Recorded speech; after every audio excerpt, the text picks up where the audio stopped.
You know what it is. We still in Vegas, baby. Club 520. Talking about the fight, man. It's only right. We got a champ, a legend amongst us, man. Mr. Roy Jones Jr., Big Dog, we appreciate you joining us up here, man. Thank y'all for having me. Come on, man. Nostalgia trip I got to talk about before we talk about the fight, man. Come on. Fight Night 04, man. Classic. One of the best games. I enjoyed it. I loved it. God has been good to me, man. I appreciate everything. And I love that game. That game was awesome. My kids could beat me in it always, but I still love it. Yeah, bro. You made a song back in the day that got me hyped. That's our music expert right here. He tapped in right there. I smoke, I drink. There it is. I'm supposed to stop, but I can't. I'm a dog. I love them hoes. Hey, there it is. That's a classic right there, bro. No, you must have forgot. You must have forgot. That's a classic for sure, man. 1,000%, man. Listen, man, we out here in Vegas, man. Shout out to Netflix. Got us here. Canelo Crawford. First things first, how you feeling about the fight, champ? Who you leaning towards? I'm just happy that we got a great fight at a great time. It's like for so many times we've been looking for people to fight at the right time. Yeah. This fight is finally happening at the right time. Turk bringing the money to the table to give them every reason to fight at the right time. And these two dudes are not afraid to put it on the line and fight at the right time. Hat goes off most to Bud Crawford because he's coming way up in weight to try to pull off his feet. Yeah. But my hat also goes off to Canelo because he didn't have to do it. Yeah. He didn't have to accept. You understand me? So I'm just happy that both fighters took it. I don't like to really choose who I'm leaning toward. I think whoever fights the right fight is going to win the fight. But it's a lot involved in that. Some guys fight better going forward. Some guys fight better going backwards. Some guys fight better going left. Some guys fight better going right. Whoever can go out there and control most of the scenarios will win the fight.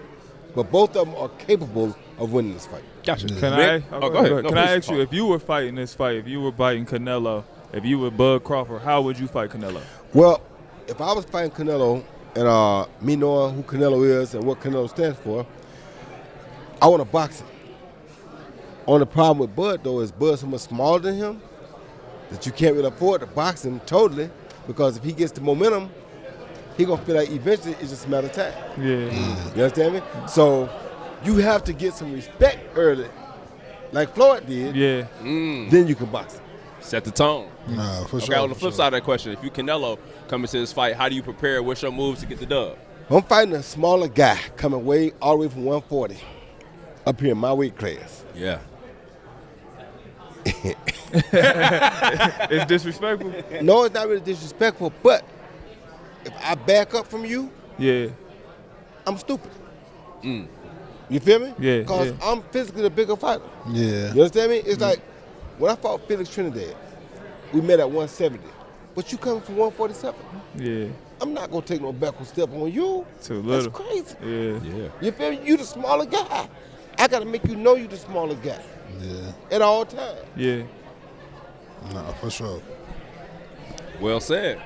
I want to ask you this question. You think, obviously, you said this fight didn't have to happen, but it did, and the timing is perfect. Do you think this will set the tone going forward in boxing? You know what I'm saying? Allowing people to have some speculations about when they're fighting and who they're fighting. But now you got some of the heavyweights going at each other head on. You think it'll set the trend going forward? Yeah, it has set the trend going forward, but the whole thing that's setting the trend is Turk. Okay. Turk paying the money. Yeah. He paid the money. How you gonna say no? If you're a fighter, the only thing you complain about is not getting enough money for it. Okay. You getting the money for it, what's your complaint now? He's taking a lot of the excuses out of the equation. Got it. It ain't about money. He got all the money in the world. Yeah. You're going to be paid for what you do. So what's your excuse now? A lot of them got to go run and duck up on them tables now because the money on the table. Yeah. You don't want to fight, you got to get under the table. You can't be out here on Front Street no more because he willing to pay to see it. He willing to pay to see what you believe. And that's saying a lot. What two fighters you want to see in the ring, though? Me? Yeah. Myself? You. Nah, what like two fighters that's active boxing right now? Active. I'd like to see Tank. Okay. And Shakur Stevenson. That's the fight I'd like to see. I like to see that one too. Yeah, Vegas gonna look a little different that weekend. Vegas is gonna be crazy. Tank is catching a little bit of flack for his next fight that he's got. You know what I'm saying, with Paul. How do you feel about that situation with it being a quote-unquote exhibition? Once again, this what will make me feel really good about it. If Tank said, "Look, I don't care what y'all think. I'm gonna go ahead and knock Jake Paul out, make this how many millions I'm gonna make. Yeah. Then I'll come back deal with Roach for it's way less money, but then I come back deal with him because it's too much money over here for me to say no. Yeah. You know what I mean? Now, if that's the case, I'm with Tank on that. Because I might not get an opportunity to do this again. Yeah. Jake Paul could be bigger, but Tank known for knocking out heavyweights. You understand me? Tank will hold his own with anybody he want to hold his own with. So if Tank saying, okay, I'm going to make this money first, then I'm going to come back to Deal Roach, I got to take that. But if you take this and don't come back to Deal Roach, I'm probably going to look at you a little bit different. Well said. sure. You know, Roach, you know what I'm saying, solidified with him and Pitbull. How you feeling about that? Well, that's a great fight too, but Roach has to be really careful right now because if he goes and loses to Pitbull, it's like Tank will say, see, I told you I just had a bad night. Yeah. And he ain't got to do it now. Yeah, so that's a must-win for him. This is definitely a must-win for Roach. For sure, this So, situation. Yeah. I seen his talks that Stevenson and Teofimo Lopez are supposed to link up. Who? Shakur Stevenson and Lopez. Yeah, that's a very good fight too. I think that'd be a really very good fight too. Only thing different about that fight is, for me, I like Teofimo a lot. Yeah. But I never know which Teofimo gonna show up. That's a fact. You understand me? I know which Shakur gonna show up, but I never know which Teofimo gonna show up. When Teofimo shows up right, he'll probably anybody in the weight division. But when Teofimo show up different with his mind sometimes, he be going through stuff sometimes, which all of us do. 1,000%. Sometimes it gets the better of it. So it just depends on which one of them shows up. If he shows up right, he can beat anybody on any night. 1,000%. Listen, we're talking about this crazy fight going on. I want to ask you, obviously, had your fair share, you know what I'm saying, fight nights. What was that like, your preparation going into a fight?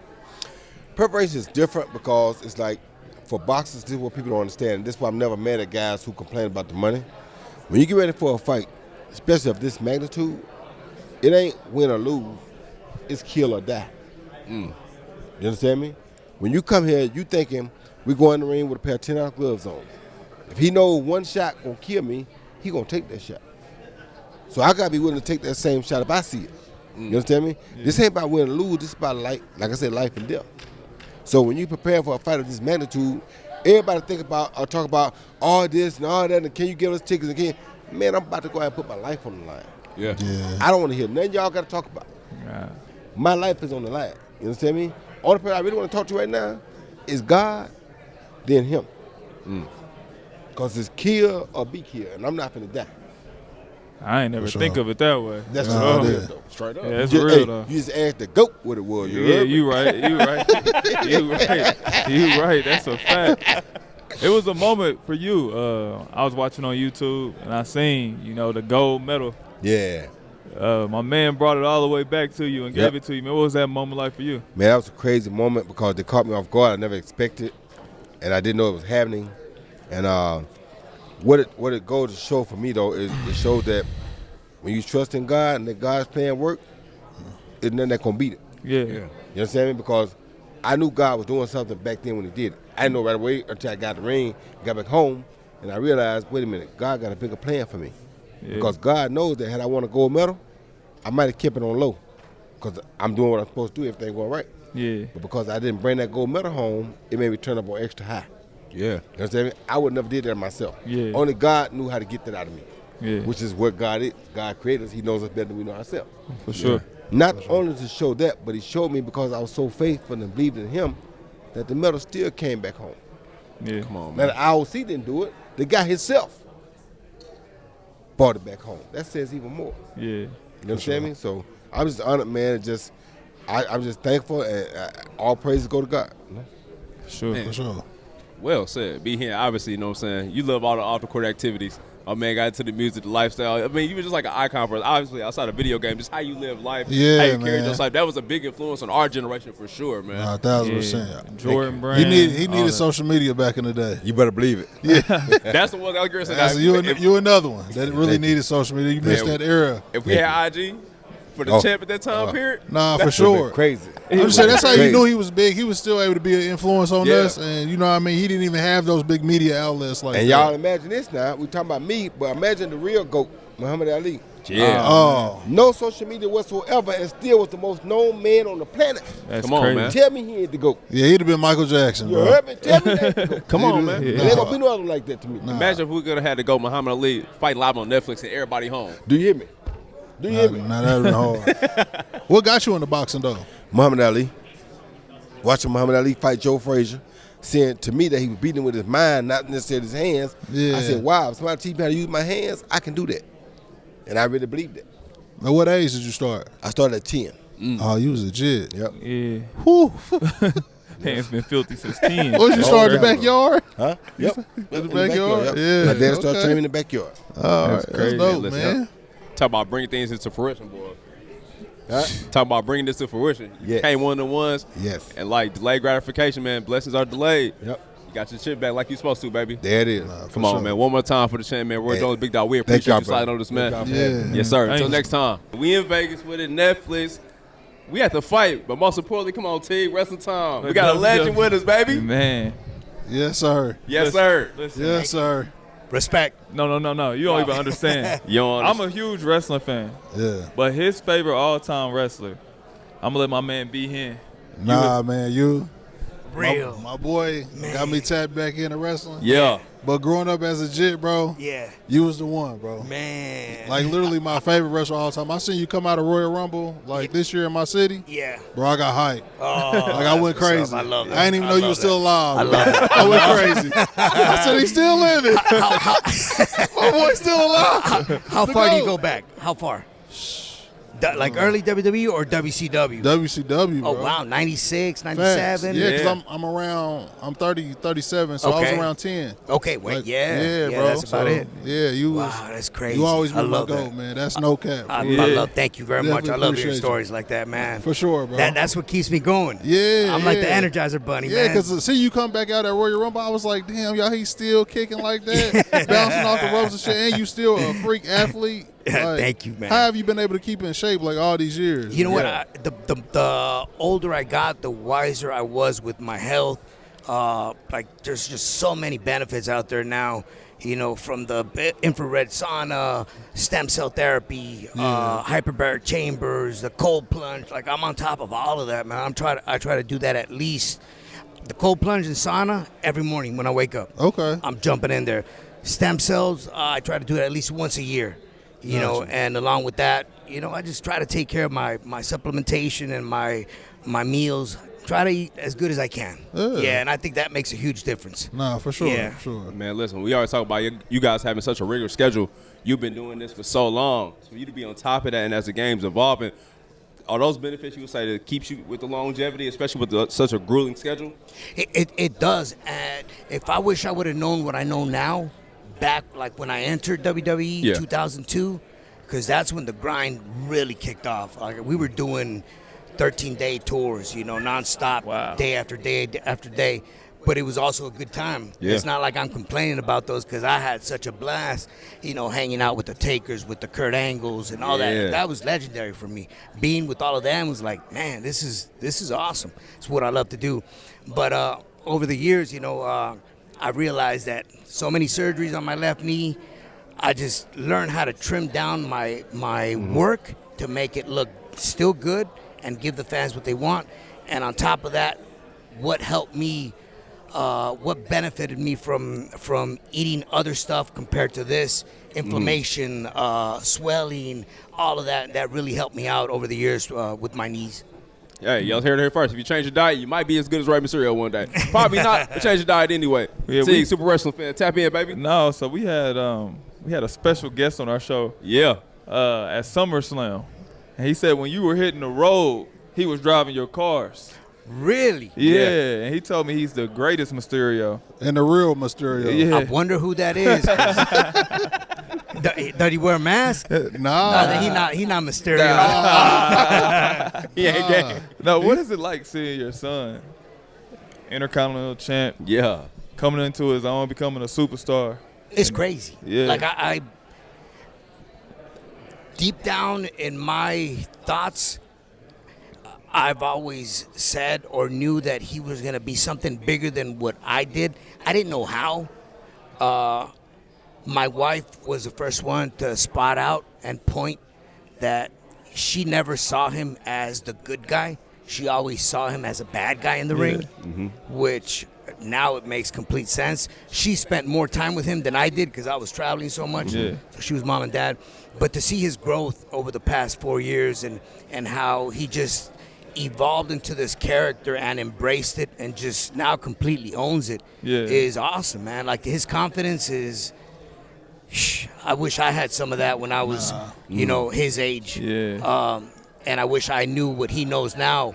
When I was his age, I had no clue. I was learning as I was going, but I think the huge factor in this is he was thrown in right away to swim with sharks, and he figured that out. He learned how to swim with sharks. So, that's I think personally that's why he's in the spot that he's in now. For sure. Now, you talked about it with Don, but we got to get your point of view on it. The legendary custody match, man. What was that like, man? RP to the legend, you know what I'm saying? Yeah. But what was that like from your end of it, being part of that script or bringing Son in that? Man, that was crazy. I remember asking him if he wanted to be a part of it, and he'd never liked being in front of cameras. He'd always hang out backstage. But when he knew that money was involved, he said, yeah, I'm in. Yeah. And he knew that he didn't have to go to school. He's like, yeah, I'm double in. So he really enjoyed it, man. And I just wish, like, from all of that came out, because it was such a innovative story at the time, had never been done before in wrestling. So to this day, for it to stand out after so many years is pretty cool. But to see how that's where he was introduced for the first time on television, and to see him now, I believe truly that the fans that see him now, that were fans back in the day, they feel like they've known Dom since he was 7 years old, which is a cool thing, So, bless him. Yeah.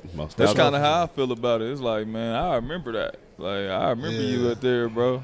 That's what we was telling him when he was on the show. So it's dope to see.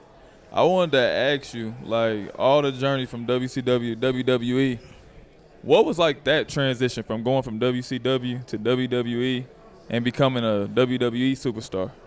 At first it was scary because when WWE bought out WCW, they also bought out some of the contracts that came with it. Others they pushed aside, and I was one of them that was told, wait till your contract runs out, and then we'll sit down and negotiate with you, I thought that was just a polite way to say we're not interested. But sure enough, that happened after the purchase, which was in 2001. 2002 came around, and sure enough, when my contract came up, they reached out. We sat down. We negotiated. I came in, and that's when it like, wow, this is like, I'm here now. This is it. I just got to go ham, go crazy. Let's put in work, and let's go back to where we were in WCW. But now with so much more projection and opportunity, and no limitations whatsoever. Yeah. So it was a scary transition at first, and then once it happened, I was like fully confident all the way that I could deliver whatever it is they wanted me to deliver. Nah, for sure. Yeah. 1,000%. Listen, man, we here on behalf of Netflix. Shout out to Netflix, you know what I'm saying? Live streaming, you know the vibes. I want to ask you this question. With wrestling growing, fandom, especially with your fan base as crazy as it is, with the more attention you think you're getting stuff now, how does it feel to, you know what I'm saying, to go through, not say like the dark ages, but you know what I'm saying, but like the dinosaur ages to where it's evolved now, like fans are global. Everybody rocking the mask in the crowd. What's that feeling like now? Man, it's such a cool feeling because I've been part of 5 decades of wrestling, which to me that's crazy. Like I started in '89. I was only 14 years old. I did a couple matches, but I was already a wrestler in my mind. 90s and 2000, 2010. So I've kind of seen the evolution of the sport throughout the years. And I just feel like truly blessed to have been part of all these phases and this evolution of the sport, and to see where it's gone now, where it's at, and the potential that it has to become even bigger is just crazy to me. Like I never saw this come full circle. Even with like the purchase of the company that first gave me an opportunity, which is AAA. The acquisition of WWE and AAA together was like crazy. So overall, I think is such a great moment for wrestlers to be wrestlers. For those that have been grinding for so many years and been waiting for a big opportunity, it's now here. The gates have now opened, and now if you want to cross over to WWE, you got to put your ass to work and grind it out and stand out to make sure that they see you and they go, hey, you're coming over here to Raw. You're coming to SmackDown. So I think it's such a cool moment for the sport. Dope. like you said with B Hen, obviously he been tapped in with you since he was a jit, but now he's getting into the wrestling world himself, man. Nah, for sure. And I didn't even know. I've been a fan, but I didn't even know they made you take that off before, man. Yeah. What happened with that when they made you remove the mask? Bad I didn't get to see writing. you that day. It was a political decision where they made me take off the mask. I had a match, and mask was off after wearing it for so many years. Yeah. And I wrestled for about 3 years, 2.5 years without it. Felt really comfortable afterwards and got used to it. But then when I re-signed with WWE, I thought I was coming in without the mask because that's how I've been wrestling for the past couple of years. For and, sure. The response was no. We want the Rey Mysterio with the mask. So we kind of just brought the mask back, and now it's alive again. Man, how many of them do you own? Like, where do you put them at? Do you give them out? Like, what's? I got them all stored. I got them nice places. Oh, okay. I got the special ones, the ones that mean the most. Yeah. They're in mannequin heads. Oh. And in silicone heads, and they're covered in glass plastic. Yeah. Okay. How many masks Hall you of say Fame. you have? That Hall of Fame is my favorite How many do you have? of all time. What's that? How many masks you think you have? Or Man, I think a little bit over 500. Sheesh. That's crazy. Yeah, that's crazy. Damn, that is crazy. Yeah. Shout out to the it- people making it. You keeping them in business. Whoever that is. So, but like throughout the years, I've given out so many. Yeah. Yeah. Man, Yeah. that's crazy. Nah, that's hard, man. Listen, before we get out here, I want to ask, what's one of your favorite matches or most memorable matches? To me, Halloween Havoc stands Yes. out. Yeah. 97. Yo. But now that I've seen Dom do his thing, like the custody battle keeps on popping up. Yeah. You know, but if I had to pick, man, because I've connected with so many wrestlers that have really put me through work. Kurt Angle being one of them. My first SummerSlam match with WWE in Shout out to Kurt. 2002, man, that was a banger. So Yeah. overall, but I think the one that put me on the map is Halloween Havoc For 97. sure. No doubt. The purple tights. Yes. Yeah. Yes. I was locked in. Yeah. Yeah. That's when I was like, yo, he's special.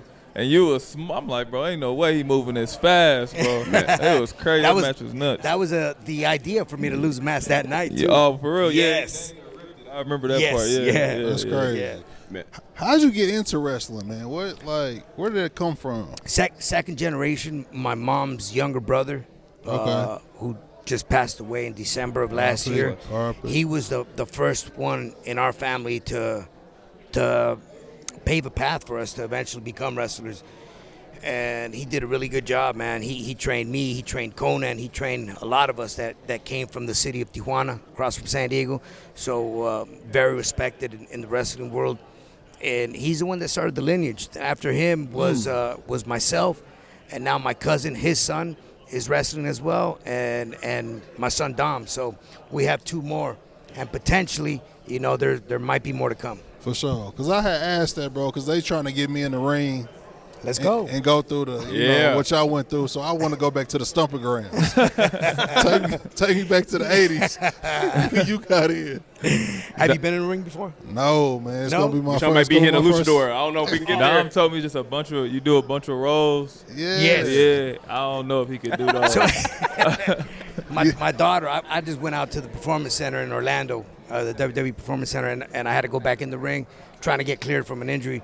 My daughter had always had the curiosity to step in the ring. Yeah. So she goes, when are you taking me? When are you taking me? For about a year and a half. So I said, okay, I'm going to Orlando. Let's go. Yeah. She went up with me. She jumped in the ring, and she loved it, man. Yeah, Oh, she yeah. was hitting the ropes, rolling. Yeah. And when you said Yeah. tumbling, yeah, she was doing all that, like the generic stuff, Yeah. basic stuff, beginner stuff. But yeah, the ring's on another level, man. It's great, especially the ropes. When you hit those ropes, she was all bruised from her back and shoulders. Damn, for real? Just from the ropes? That's just in the ropes, not getting hit. So can I wear like a bodysuit or something? Yeah, you can wear whatever you want. I might need a helmet too. No, right, listen, we're going to let you design B Hen's wrestling uniform for sure. We're please, going to let tap me in. do it. For sure, I I'll want come you to up with it. design me a Scully though. I can't do the mask because I'm fat, but I can't breathe. With that. We'll do a helmet. For sure. Yeah. I gotta get some. We gotta get some. My guy gotta sign me some merch too before we get out of here, man. Whatever you need. I need that. I need For that. sure, that's fine. Yeah, I need that. We here at the boxing match, and Yeah. I gotta ask you, who you got in the fight? Man, Got No question. Canelo, I mean, that's Mexican representation. Yeah, for sure. Yeah.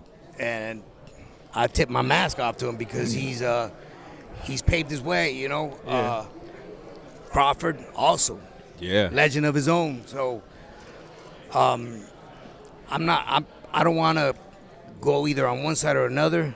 I'm just looking forward to see this fight, A good fight. and may the best man win because I'm intrigued to watch this. This is gonna be good. Yeah. Be really good. 1,000%. Yeah, like you said, 2 killers putting it on the line. Yes. Legends in their respective fields. We can't wait to see it, man, for sure. Yeah. Legacies on the way. Man, Yeah. listen, we appreciate you joining us, man. Yeah, you know, thank made you. me his day, man. Thank We you. Nah, appreciate for real, you, man. I don't gotta meet nobody else Yeah, out here, say, bro. man. I'm gonna start designing that outfit. Nah, for sure. I didn't Yeah. get your number, bro. So Yeah, I'll pay for hell it. yeah. Well, Mike will pay for it. That's his art. Yeah, that's As long fine. as it ain't a singlet, we Charge good. Oh, no. He used to wrestle on a singlet. So no, On a Randy Orton style? Not quite. No. nah, Kurt Angle. Ask him what his special was. What was your special? Now, listen, man. OG legend, we Thank you, man. appreciate Thank you. you. Yes, doing sir. it, very man, much. for Thank y'all for sure. I'm on set, still in Las Vegas, baby. Fight weekend. Shout out to Netflix for having us out here. And last but certainly not least, man, we got the special guest, man, the expert when it comes to hands and everything physical, man, the one and only Mr. Dana White. Big dog, we appreciate you joining us, man. Thanks for having me, boys. Appreciate it. Yeah, Most thanks. definitely. Listen, we all talk about kicks on this show. And we heard, man, you a Travis Scott connoisseur, man. What's going on? That's the vibe for you? The first day that I ever saw Travis Scott, I was blown away by the shoe. I'm obsessed with I think I have more Travis Scotts than Travis Scott does. Yeah, love them. And they're the most comfortable shoe that I've ever worn. Okay. That low one, definitely quality. I What's like your favorite color? What's your favorite joint? I have so many colors. I'm not kidding you. I think I have 115 pairs of Travis Scotts. Yeah, and obviously a lot of them are customs, but yeah. So I gotta blame you to why they cost so much on GoDaddy. Man, they didn't bought all the motherfuckers. He didn't read all the stock He didn't price bought all on this. No, for Oh, sure. that's awesome. You the reason. Blame Dana for sure. Listen, man. Nah, Obviously, for we know sure, your man. crazy track record with the UFC, but now into the boxing realm with this magnificent weekend, with you being a part of it, Canelo versus Crawford. What's it like to be a part of bringing the energy back into this sport that people are feeling for? Well, when I got the opportunity, Sheikh Turkey came to me and said, I really want you to promote Canelo versus Crawford. I'm like, okay. Yeah, if you're going to get in, think about this. There's tons of people talking shit right now, especially the boxing guys. And, the biggest fight in boxing history was Mayweather versus Pacquiao. Yeah. Yes, sir. Number 2 was Mayweather versus McGregor. Number 3 is Canelo versus Crawford. I've been a part of 2 of the top 3 biggest boxing matches in history. And the one thing, when he came to me and said, I want you to promote this fight, and I was just like, how the hell do I say no to this? For me, I'm at a point in my career and in my life, I've said this many times, like, I only want to do business with people that I'm aligned with and to be able to be a part of building this fight, building the undercard, and doing the production that I've always wanted to do in boxing. It's I'm pretty blessed to be sitting here talking to you guys about this fight. So Sure. And I love the fact that Crawford, who could stay in his lane, fight guys that who's next, and do this whole thing and retire and be the greatest, in his weight division. Yeah. He wants to move up and he wants to beat Canelo. And this is why I call this a once in a lifetime fight. Yeah. Because this shit never happens, man. Never. You never have a guy as talented as him wanting to do something, move up 2 weight classes to fight somebody like Canelo. That's It's a unique fight in the history of boxing. Yeah. So to be a part of it, I'm blown away and honored. Yeah. Can you see yourself doing more of these fights? No, but but it's probably it's highly likely. I have I'm going to launch something in 26. When you think about it right now, think about this, boys. Think about this. Wrap your head around this. Has there ever been a business or a sport that has generated trillions of dollars, maybe even more. Yeah. I don't know what's above trillion, but trillions of dollars, and at the end of the day, there's nothing there. That is crazy. That's the sport of boxing, right? Yeah. And if you think about all the things that have happened, this fight that's happening this weekend, over 60,000 people. It's the biggest gate in the history of Allegiant Stadium. Bigger than the Super Bowl, bigger than the WWE. Wow. And over 60,000 people are coming into town, and boxing doesn't even have a television deal. Boxing's not even on television anymore. The Zone does some stuff, but who the fuck's watching the Zone anyway? Nobody, right? So think about that. Wrap your head around that. Think about it. We watching Netflix. So I'm gonna come in 26. I'm gonna put together what I want to do, and I will get a big television deal for boxing in 26. So you heard it here first. You'll change the game. that's with my that. plan. Yeah, you'll change the game with that. How'd you get into business though? Promotion. So I was a bellman. I was 19 years old. I was a bellman in Boston, and I'm standing in the lobby. Great job, make money, good benefits, all the things you want as a 19-year-old. But I was standing in the lobby, and I'm like, what the fuck am I doing here? Why am I doing this? I wanted to be in the fight business. Yeah. And there was this guy in town in Boston. His name was Peter Welsh, and he was a legend, And he was a guy that you didn't go looking for. Let's put it that way. He boxing and street fighting. This dude was the guy, a legend in the town. So I literally walked out of my job. I quit, and I went and sought this guy out. Found him, and I said, listen, I know this sounds crazy, but I want to learn everything about the fight business from you. I'll work for free, this and that. So this job, he said yes, which is even crazier. This was sort of my college, you know what I mean? Okay. And I learned all about the fight business and came back here and, just dove in head first, and here I am today. So Sure. I always tell young people, at the time when this happened, you're talking 1990, everybody that I talked to about it thought this was the dumbest idea ever. You want to be in the fight business. It's the dumbest shit I've ever heard in my life. Good luck with that. No idea is stupid, man. When you figure out something that you love and something that you want to do, and you get up every day and you just keep going after it, it's almost impossible to fail. Yeah. But 99% of being successful in life is figuring out, who am I and what do I want to do for the rest of my life? I mean, I know people that are in their 30s and still don't know. Yeah. And that's the hardest part in life, is figuring out what you want to do for the rest of it. For sure, man. Man, well said. I want to ask you this question, maybe a crazy one. Do you think there's a world where we could have fighters on both sides from the UFC and in prize fighting coexist possibly? Here's the problem with that. The answer is yes, unfortunately. But, boxers get murdered in MMA. Yeah. And MMA fighters get murdered in boxing. It's just, they're two completely different sports. They're both fighting, but they're two complete. I mean, James Toney. You guys know James Toney, right? Yeah, 1,000%. One of the baddest motherfuckers of all time. Facts. Mean, nasty dude. Chased me around for months. Would show up at our press conferences and say, hey, I heard you used to get knocked out every weekend in Boston, and say all this shit to me. He would talk so much shit to me to get me to just want to see him get his ass whooped, is basically what he did, right? Yeah. So he would show up at these press conferences, and he was hilarious. So finally I said yes, and I put him in against Randy Couture, who is Come on, man. The legend. Why would you do that? single-legged him, took him right down, and then just started smashing him. And James Toney lost that fight. Then you've seen guys go over to boxing and get, basically the equivalent of what happened to him happened to them over there. They're two completely different sports. Mm-hmm. You train differently for them, and so my long-winded answer to you is yes, it could happen, but it's not what I really want to do.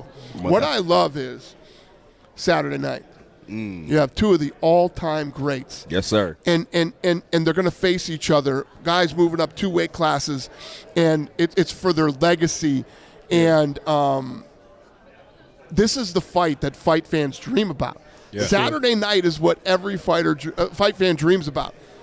everything you've ever hoped for in a fight is going to happen on Saturday night. So this is what I love. This is what I love being a part of. Listen, that type of shit and like the YouTube stuff and all that stuff, there's always going to be an interest in that and people who want to pay for it and see it. I know Joe Cinco over there telling me he wants to fight Harrison from James Harrison. Oh, shit. Don't entertain that. Dude, right? We're not even. Are you fucking We love kidding? Ocho. Who wants to fight him? Yeah, exactly. We want him to Who sell wants out. to Put him fight on a that t-shirt. dude? And there will always be an interest, and people say, oh, let's tune in and see. But I love when the best fight the best. And you have all these guys that are trying to be the best in the world. That's what I'm into. Was it any truth in what James Toney was talking about, though? What's that? I heard you say James Toney said you used to get your ass whooped in Boston. He said, I heard you used to get knocked out every week. Was you a boxer?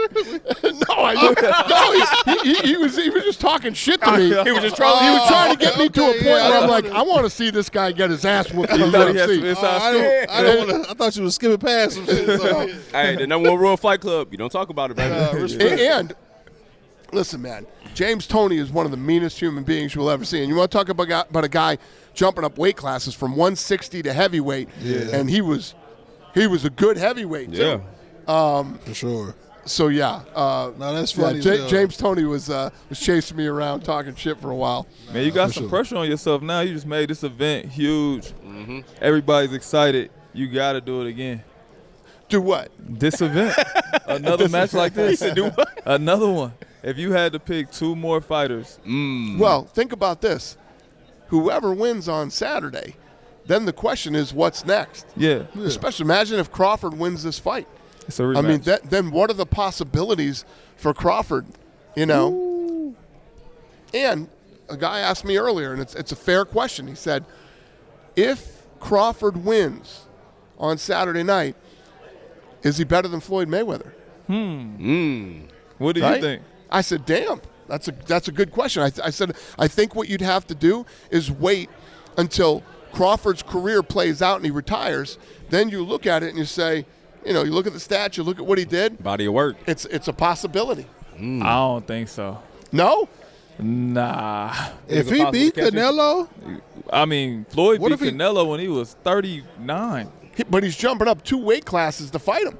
True.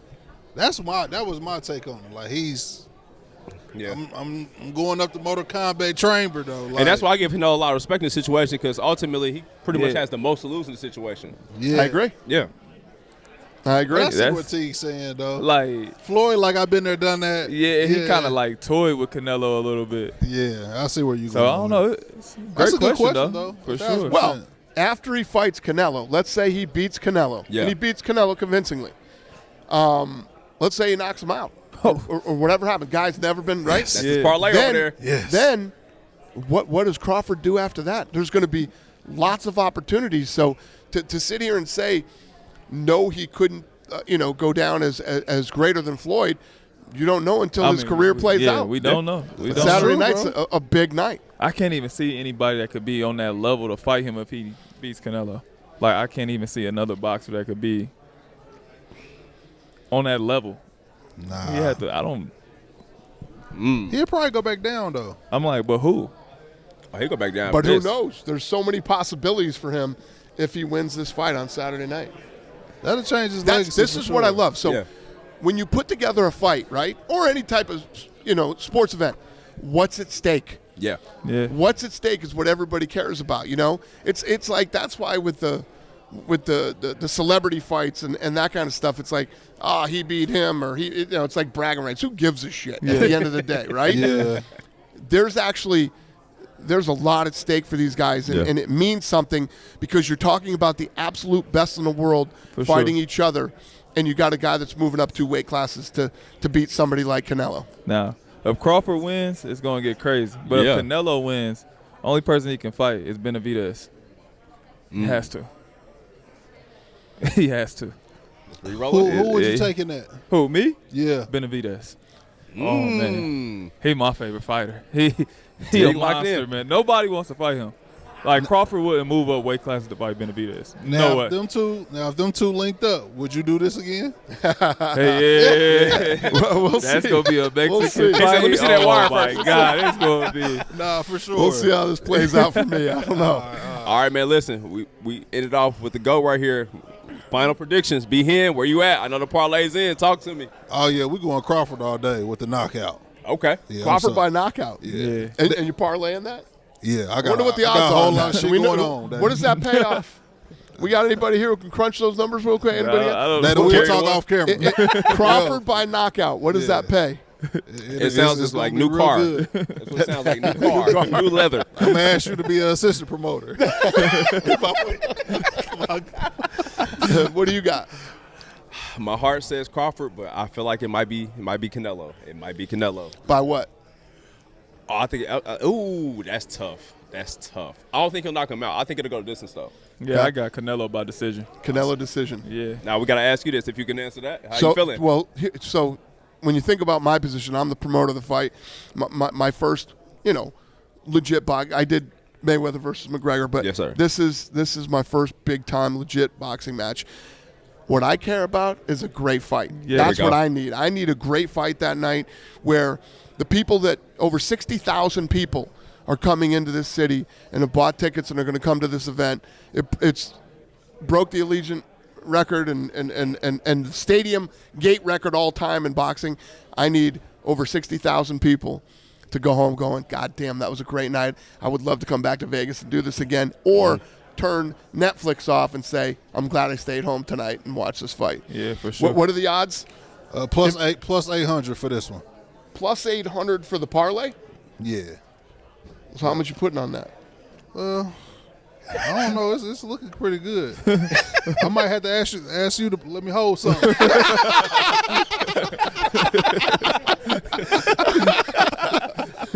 So how much you putting on it? Probably 5 or whatever you donate. 500, whatever. See. Uh-oh.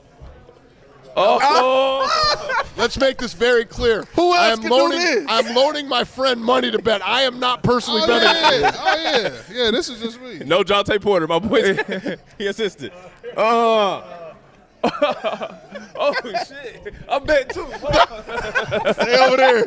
This is not your moment. You had enough NBA moments. What? My God.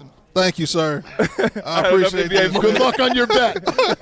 Hey, we gonna split that. We will be splitting that. The real next- BTS. Listen, no better way to end that. Big dog, we appreciate you joining us, man. Yeah. Shout out to Netflix for having us out here, man. For the sure. last Shout out to time, Netflix. we out Club 520. Matter of fact, shout out to Dana. I just lost a pair of Travis Scotts right there. For sure. My God, I appreciate you, man. Thank Love. you. Pleasure. out. Good luck. Yeah. Thanks for having me. No, thank you, bro. Nah, I was just telling them how the Gucci outlet and the Prada outlet is the best Yeah. on the market, for It's sure. nice. It's nice Yeah. over there. Yeah, I have to agree. Yeah. Shout out to Orlando. Listen, still in Vegas with it live, the main event this weekend. We got a special guest in the building. It's Bianca Belair. We appreciate you pulling up on us, man. How you doing? I'm doing good. Thanks for having me. No, Likewise. for sure. Listen, we know you a WWE superstar, but first things first. In time for the fight this weekend. How you feeling? Who you going with? I mean, I got to go with Crawford. For Come on. one, I've met him a couple of times. He's came to a lot of the WWE events, so he supports us. Got to support Likewise. him. Met his daughter. She's amazing, track athlete, and my real last name is Crawford. So I'm like, look, we might be cousins. Come on, the so lineage. I got that's to crazy. support family. Nah, for Long sure, lost for family sure. reunion cousins. I got to tap in for sure. Nah, yeah, that's dope. Yeah. That's interesting. We was just at SummerSlam. We was at we Summer- were sitting right next to Bud. Yeah, for He sure. was at SummerSlam. Yep, he was there. For Yeah. sure. So we got to ask you, you know what I'm saying? First and foremost, how are you? How you doing? What's going on with you right now? I'm doing good. I'm just happy to be in Vegas. Yeah. We were here last year for WrestleMania. So being right back here, it just brings up a lot of memories. We're here for WrestleMania next year. Yeah. So it's always something like exciting going on with WWE. So I'm just having fun right now. 1,000%. Shout out to Netflix for having us out there, you know what I'm saying? You can catch, you know what I'm saying, WWE pay-per-view coming real soon on Netflix. Ain't that right, T? Nah, they're going to be on ESPN for Wrestling Yeah. Palooza. Yeah. But, shout out to Netflix. But you can bet Monday Night Raw on Netflix. Yeah. Every Monday. I'm always tuned in. I'm Yeah. a WWE fanatic. I'm is. always That. locked in. So, you the EST. I know you one of the top wrestlers in all of WWE. Men, women, doesn't matter. But you and Jay, we had Jade on the show one time. And obviously, y'all were tag team partners at one point. And we asked her who was stronger, you or her, and she said it was like a landslide her. She said that's light. She did say that. You know what? That answer doesn't surprise me. She's real arrogant. You said it, not me. She's real arrogant. But what I will say is that, being a tag team together, we're both super competitive. Yeah. I call myself the EST for a reason. You know at what? the time, I'm the strongest. See, and when I first heard about that, they big wrestling fans. Mm-hmm. I thought you was a part of the game. I thought you was with G and them. So I said, I gotta be her because I don't know nothing about wrestling. So they be putting me on game. So, but they says the strongest, the fastest, etc. So I love it. You know about that, yeah. Yeah, I'm learning as I go. You know what I'm saying? They keep me in tune. But I said, damn, I thought she was a part of the squad. Shout to Duck, shout to G. Yeah. Nah, for sure. How do you, how did your background, obviously, with you being in fitness, prepare you for your current career right now? I mean, coming into WWE, I feel like at the time I had a different backstory from everybody else. I didn't really come from wrestling. I didn't really watch wrestling growing up like that. All I did, I played basketball, I did soccer, I did cheerleading. I was a track athlete, so I went to 3 different universities and ran track. I was a hurdler. After college, I did CrossFit and weightlifting. So all of that has played a pivotal role in my success being in WWE, because coming into this business and not having any experience at all, not knowing anything about what I was getting myself into, my athletic background, I feel like, is what really helped propel me very quickly in this business. So, like the athletic part, I was able to catch on to very quickly because of that. Now, everything else that comes with wrestling, I had to really hone in and perfect my craft. But my athleticism, my background really, really, really helped me be successful here. 1,000%. Like you said, he's new into the wrestling ring, but we saw you Royal Rumble. We saw it, and he was just like, nah, she really get to it. And if you look at everything, you wouldn't have known that you didn't have no wrestling background. You out there getting active for sure. You put on a hell of a show for sure. Appreciate that. For sure. Even at WrestleMania, y'all did a great job, man. Probably the best match. Besides Seth Rollins and But after that, I give y'all the After nod. that? You gonna put us after that? Because Paul Heyman going with Seth Rollins, I didn't expect that. That was good. But, Respect. I respect but that. y'all did a great job. Thank you. I appreciate that. That's one of my matches I'm super proud about at WrestleMania this past year with Rhea Ripley, Io Sky. Just a lot of strength and athleticism that we displayed, and storytelling, and that's what's amazing about WWE. It's sports entertainment, For sure. and that's what we do, and I'm super proud to be a part of something like that. With you guys always being on the road, obviously you out here right now, how do you balance home life and how do you balance your career?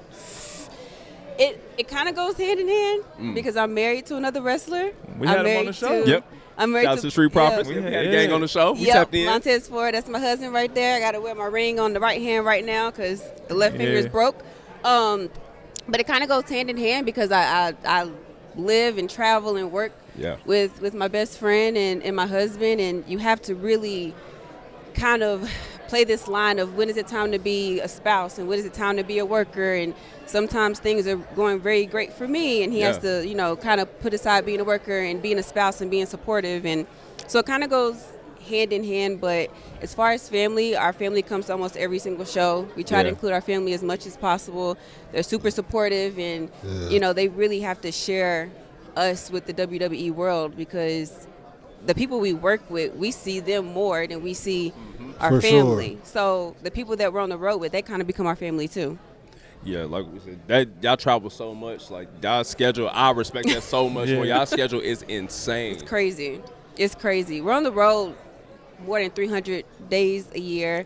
Unlike any other sport, we don't get an off season. We're live TV every single week. Yeah. Even in between the shows that we're doing media in between the weeks, so we're hardly ever home. It's a grind, and you got to really be built different to be a part of WWE. Facts. So everybody on the same schedule? No. She the EST. She had a different schedule. I'm on a different schedule. I'm about to say, now give me don't give me the bullshit. Tell me the truth. I mean, is it for the elite wrestlers, or are we getting a few more extra days off than the regular, the general admission? No, Because I know it's a VIP side to WWE. It's definitely a VIP side. I will say everybody's a VIP in WWE. I will say that. But Respect. when you're champion and when you're like in the title picture, your schedule is definitely way more hectic. You have more shows that you're a part of. You have more media appearances that you're a part of. But whether I'm champion or not, my schedule is always crazy. Gotcha. Oh. ESC, you heard the boss? No, for sure. We got obviously it's a match coming up where it's husband and wives. They're battling it out. Would you ever want to do that with your husband? I would love to. You know, I think that, having me and my husband together in the ring together, we could create some magic together. Yeah. I do think that I would love to see him kind of get, he's in a tag team right now, so I don't think that they have a lot more that they want to accomplish. And then eventually, if he ever goes solo, I would love to see him soar. And then maybe we come together, like what Becky and Seth are doing, what Punk and AJ are doing. They're about to go against each other at WrestlePalooza on ESPN September 20th, which is super exciting. Like it's something that people have never seen before. It's happening for the first time ever with WWE and the deal with ESPN. So I would love to do something like that. 1,000%. It's in our hometown. I was going to say, we can't wait to come cheer it on. It's live in Indianapolis, our hometown, so we will be in the building. Y'all gonna be there? 1,000%. I love that. Hopefully. I love that. Who y'all got?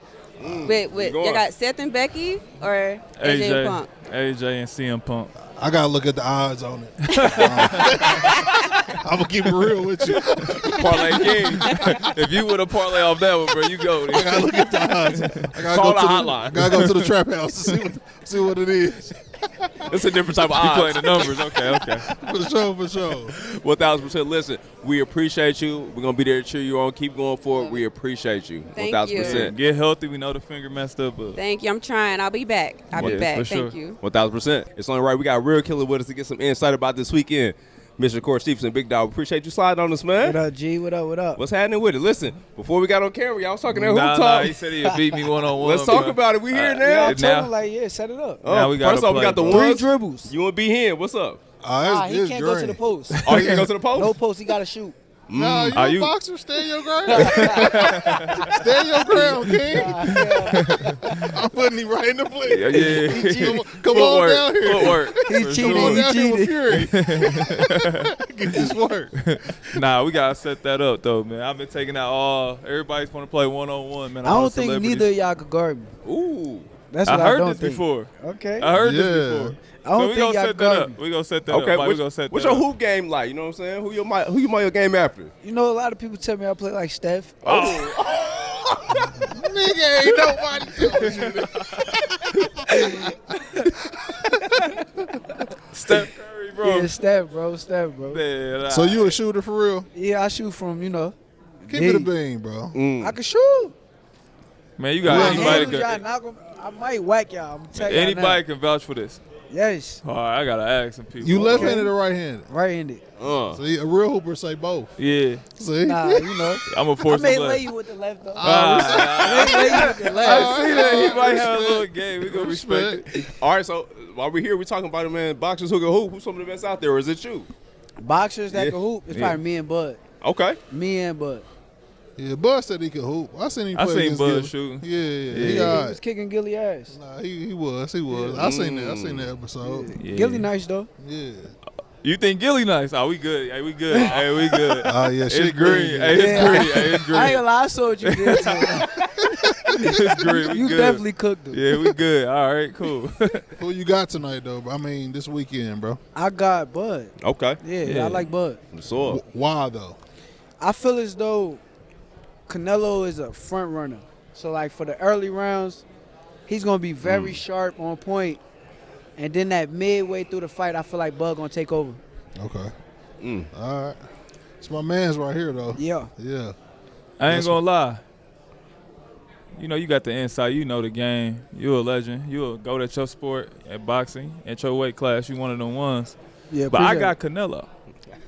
It ain't I no- mean, it a ain't lot no of niggas like disrespect. losing money, though. So. That's what I know you're going to lose a lot of No, money, no, man. no. Talk to him. The only reason Oh, I you say better? that. Oh, he don't want. See, that's the thing. He take Canelo, but he hiding his hand. I want to know. I wanna know. I want to know.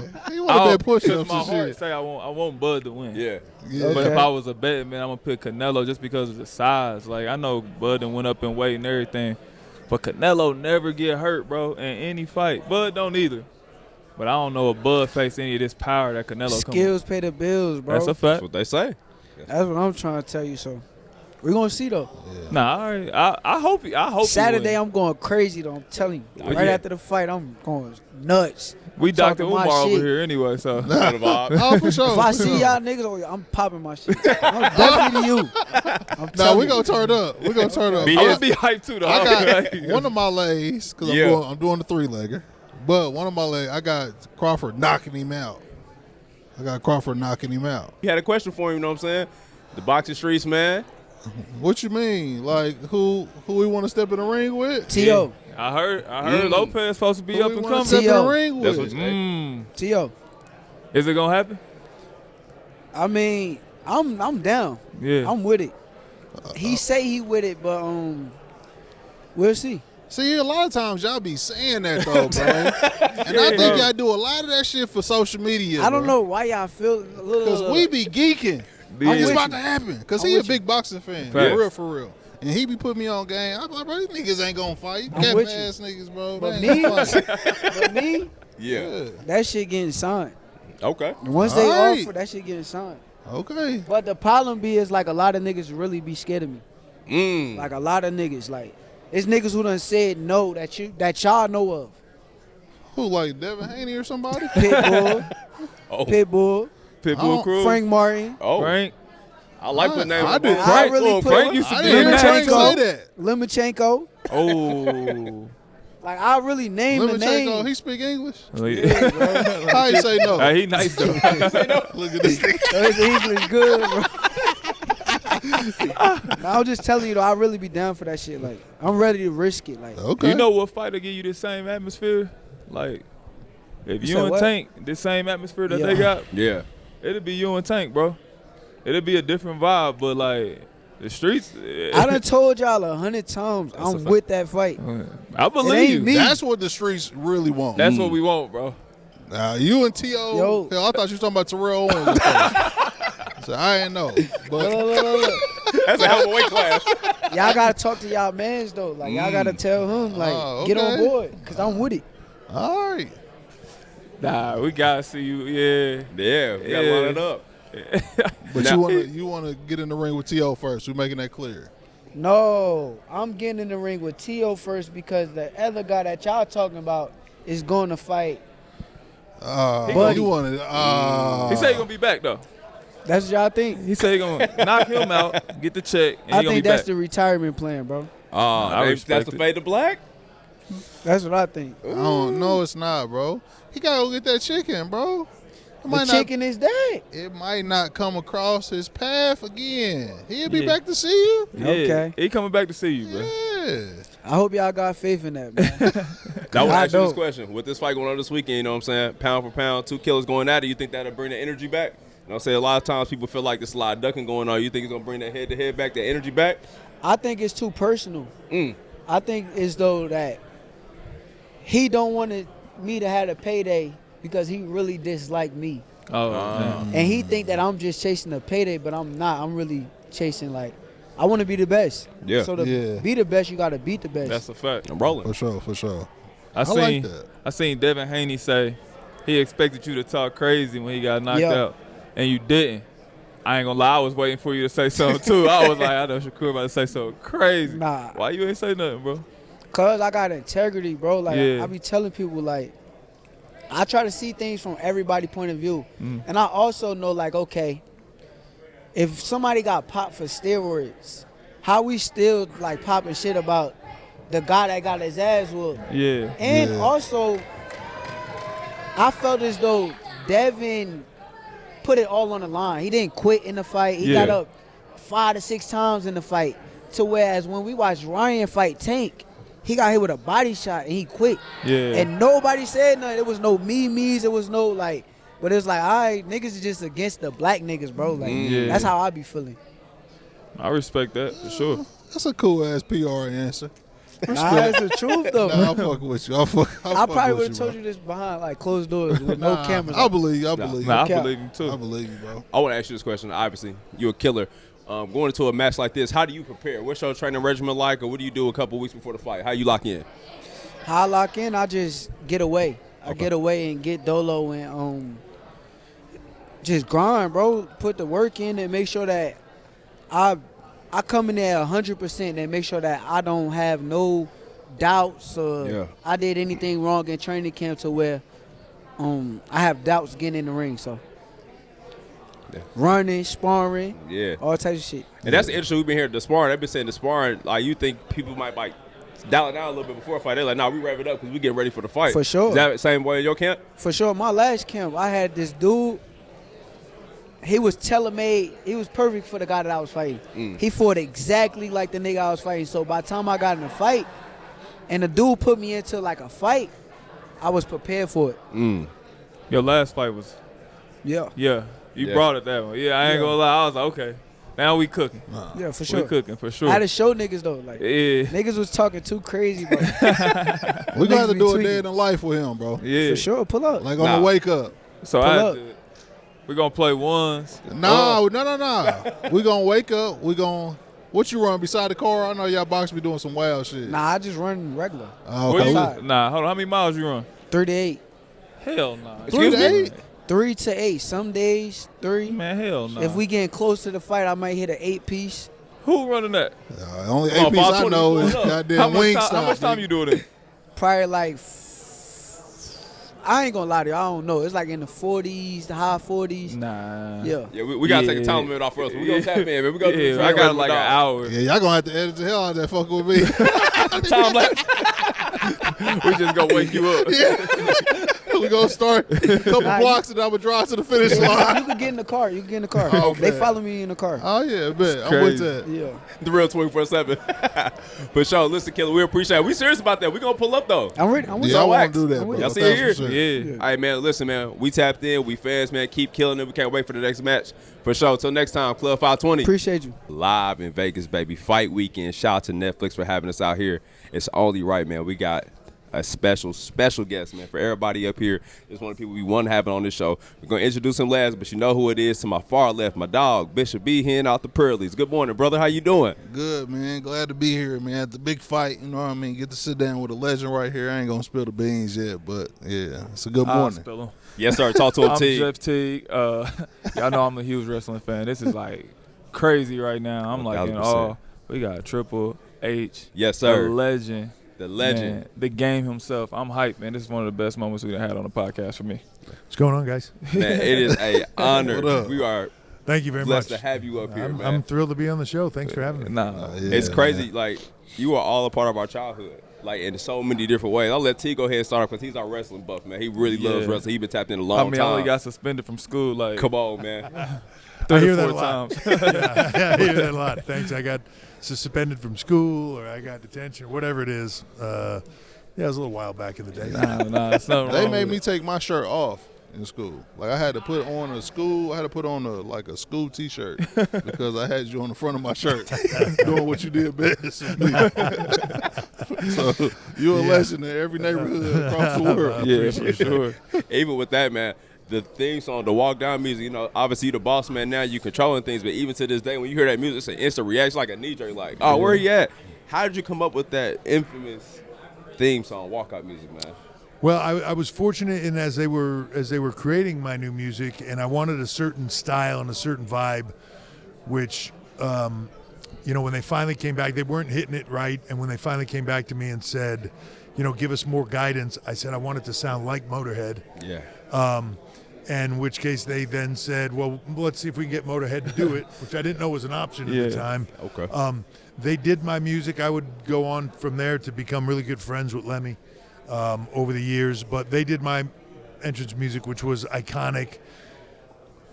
Just that opening hit of Time to Play the Game and everything else was just so great. So I was so grateful for them for lending me their sound and, you know, kind of being the soundtrack to my career over the years. But and then the water spit was just me defiantly spitting water at the crowd when I would go to the ring, and it just turned into a moment over time. But it's flattering and humbling to see that, you know, I still see guys doing it in the NFL or at different things, you know, spitting the water and doing the stuff. So it's I'm honored that it stuck with people for that long. Yeah, I don't think Jalen Carter got that from Triple H. But listen, man, before the LeBron powder toss, there was a Triple H celebration. That's pioneer for sure. That's a fact. I wanted to ask you about, we're here for fight night. Know you're a fan of boxing, fan of combat sports. Are you leaning any way in this fight? Man, it's a tough one. I got to tell you, and I think it's what has made this fight so special. I hear a lot of people trying to, compare this to other, mega fights from the day of, I heard somebody say earlier that it's like the first Canelo Triple G. I think it's bigger than that. Yeah. I think it's taken on a bigger thing, and I think part of the reason why it has is it's hard to call. Yeah. I want to say Crawford. Yeah. But I'm just unsure of it. You know what I mean? Like it's I don't know. It's so close, and the styles are so. I don't know if they're complementary to each other or detract from each other, right? Yeah. But it's going to make for a very interesting strategic fight. I just know this: we all win. I can't wait to see it. Yeah, but partially, honestly, I hope Crawford wins only because I think it continues at that point. If Canelo wins, it feels like another step. If Crawford wins, it feels like a reset. And I think boxing could use that reset in people's minds to keep things exciting and unpredictable. 1,000%. Two immovable objects running into each other. We shall see the results for sure. Yeah, that's a fact. Bud with the knockout. I'm telling you now, H. Yeah? Bud with the knockout, man. That's 8th round. I'll go with you. It's going down. Yeah. I'll go. But that's my thing is either way, I think it's going to go late. Okay. I think it's going to go late, but I think, I'd like to see it not go to a decision. I will hate that. That's been the theory, the conspiracy theory I've been seeing. There's like, Vegas is winning too much. They got to be a draw in this fight to run it back. I'd hate to see that. Yeah, that'd be the worst thing ever, bro. Yeah, and it's just, I understand the sport aspect of what this is, and it's hard sometimes to have definitive wins and losses, but there's so many times, and especially in the fight game where everybody thinks they're an expert, right? But sometimes experts have one opinion, fans have another opinion, casual fans have an even different opinion. CompuBox will have a different opinion. Yes, right? It's hard to predict. It's hard to say, well, that's an unfair decision or a compromised decision. It's hard to say that, but either way, when a draw like that happens, man, unless it's so obviously a draw for everybody involved, it's hard to feel good about it coming out of it. Yeah. And it's hard even in today's world to feel like, oh man, it was so good I want to see it again, even though there wasn't a decision. Yeah. I feel like it would be better if no matter what they picked a winner. Yeah. Okay. Well said. Sure. Listen, we know you're the boss man right now. New event coming up, baby. Yeah. Live in our hometown, Indianapolis, Indiana. Yeah. For sure. What's that feeling like with the new situation? It's incredible. For us in this moment in time, our pay-per-views, we call them premium live events, PLEs, in streaming and going from where we were to ESPN. ESPN, to me, I hate to use the word legitimize because WWE is at a place in my mind where it is legitimate. It is household word. It's a household word for most people. It's in their day-to-day. It's in their lexicon. It's something they watch and enjoy.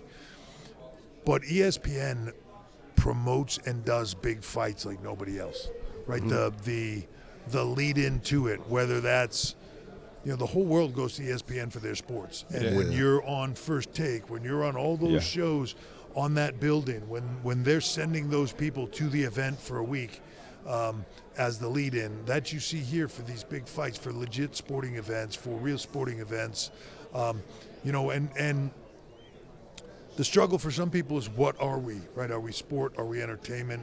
I'm a really big believer in sports is entertainment, always has been, always will be.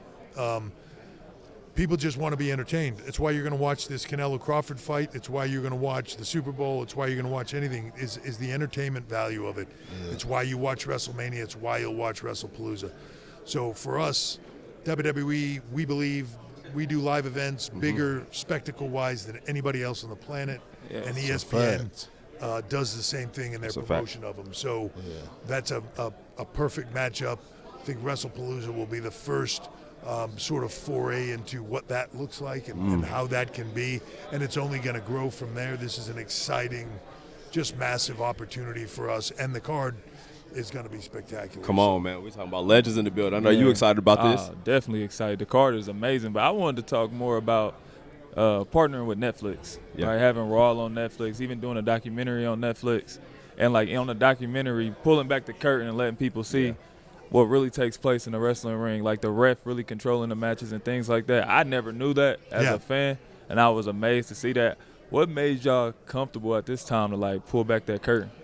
Well, I think for us, first of all, let me put over Netflix, Bella Bajario, that whole crew there are amazing, right? It opens up a door for us on Netflix. You know, Netflix is the streaming platform. I mean, when you really break it down, every place else on the globe, all of our product exists on Netflix. Is a massive opportunity. But, you know, for me, Netflix opens up a door for us to be seen in a different way, much like ESPN does. And in this moment in time with the internet and everything else, people know what we are. Yeah. It's not 1960, it's not 1950. We're not trying to tell people, no, this is real, right? And you have to watch this. We're a show. We're a show about a combat sport. Yes, sir. That is a spectacle in and of itself. Everybody knows that, you know, these talent are not exactly everything that you see on TV. To some degree they are. To some degree you want to blur that line. But they know the behind the scenes. They know there's scripts. They know there's writers. They know all this. It doesn't take a genius. You don't have to go searching for it. It's everything you do. Every podcast talks about, right, the writing of the shows, all that. We felt like there was an opportunity for fans of what we do to let them in a little further, and we find that the more we let them in, the more engaged they are in the product. For people that are not fans, the way to get them engaged is by not trying to say, like, this is real, you got to watch it. It's by saying, this is really what we are. Here's the spectacle of what we do, but here is the passion, the pride, the heart, the soul, the blood, the sweat, the tears, all of it that goes into making this product. And here's what these people really put into it, their life's work going into this to entertain you. And we feel that, like, when you see that and what goes into it, it's hard not to become engaged and to want to see more, to learn about who these talent are, whether the writers, whether the producers, whether the talent themselves.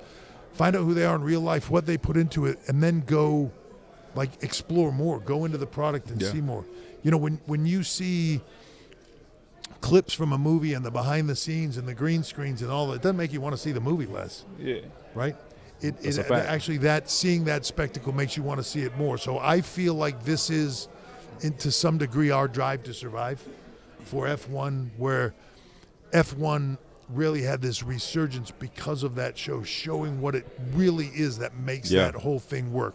When you see what really goes into what we do and making it work, I feel like it's hard not to be enamored with that and want to learn more. Right. Yeah, and that's interesting for him because obviously he's aware of it, but he's been getting back into the wrestling world more recently. Now he's more tapped in, seeing the behind-the-scenes stuff. It shows everything dope about it. But before we get out of here, listen, man, in the hometown, you got Tyrese Halliburton that's tapped in. You got Jalen Brunson, I Show Speed, Casanat. Really want to applaud y'all. Y'all getting all the people who is around the culture involved with it. We try to get Young Nacho in here, man. He's a lifelong wrestler. Can he please walk somebody down, man? Come on. It's time, baby. I don't want to get hit like Steve now. He got to get the proper Or get done like, what was that, Travis? What was that? Travis Scott. Travis Scott. Yeah, he don't want one of those things. Nah. Just keep it clean. I don't think anybody wants to get speared like Speed did. No, that was crazy. No, that was out crazy. of his shoes. Yeah, Man, that was crazy. Now, was that a part of it, though? That was the writing that he went No, improv. yeah, that was definitely part of it, and definitely something. I mean, he had no complaints. Yeah. You know, I think it was a lot harder than he thought it was going to be. But he had no complaints. My hat's off to him for that. And you know, that a lot of guys come in with that mentality of like, hey, I want to get put through a table, or hey, I want to get speared, or whatever that is. Right up until it happens, and then they think maybe I should have rethought that. But yeah, because what we seen at SummerSlam, Jelly Roll. Jelly Roll, like he put on the show though. He did, and look, the thing that is big for me is when these guys come in, Jelly, Bad Bunny, Yeah. anybody that comes in and wants to put in the effort. Jelly said to me when I first met him, hey, I'm going to lose a whole bunch of weight, and then I'm going to come in there and I'm going to wrestle for you. I was like, okay, great. And then he came back like 180 pounds dropped later and was like, I'm getting there, man. And when I'm I want to do this with you. And he's done it. He wants to do more. Yeah. And he's continuing on that weight loss journey and his health journey. So my hat's off to him, man. If he wants to really be engaged in this and do this, he grew up loving it like you. Yeah. Where it was his whole life. And man, I'm when somebody can have that kind of passion for it and we can give them that kind of moment, it's fun. You know? 1,000%. Sure. Listen, we Please appreciate give me you. that moment. Yeah, tap in, Young Nacho with time, baby. Live in Indianapolis next weekend. Tap in the first PLE with the new collaboration. Big dog, we appreciate you, sir. Thank you, man. Yes, sir. Until next time. All right, man, we back. Still in Vegas with it. Fight weekend. And we having nothing but legends on this morning. My name is DJ Wells. That's my dog, Bishop B Hen. That's my dog right here to my right, Young Nacho, Young Teague. And we got the legend, the innovator. I'm going to give you a little bit of backstory, right? So we had just put up the SummerSlam, and we was working in a hotel. And he was just like, man, I hope I run across my favorite wrestler, which is you, by the way. He see you in the lobby, shakes a hand, introduce himself to you. Yeah. He's like, man, we got to get an Undertaker interview.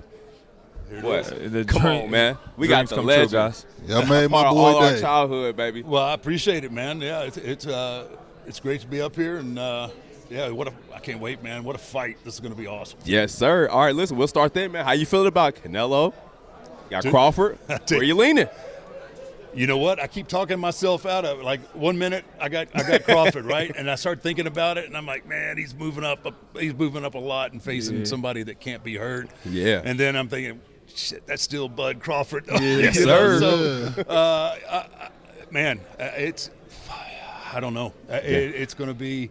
I think it's all going to depend on if Crawford can hold, carry that 168 late. And if he can and keep Canelo at distance, I think he's got a pretty good shot. Man, I'm going with Canelo, man. The weight, I just think it's going to be too much. I don't know if Crawford's been hit with a punch like that. Again, that's you know what? In 5 minutes, you told me, and I'll tell you the exact same thing. Right? It's like, how's he going to hold up to Canelo, man? Yeah, for sure. It's just he got to hit him though. He's got to hit him. Yeah. He's right. And that goes back to my original point, right? You know what I'm saying? And you can do that. I mean, this is one of those fights where, usually wrong or right, I got a pretty good feel, right? 1,000%.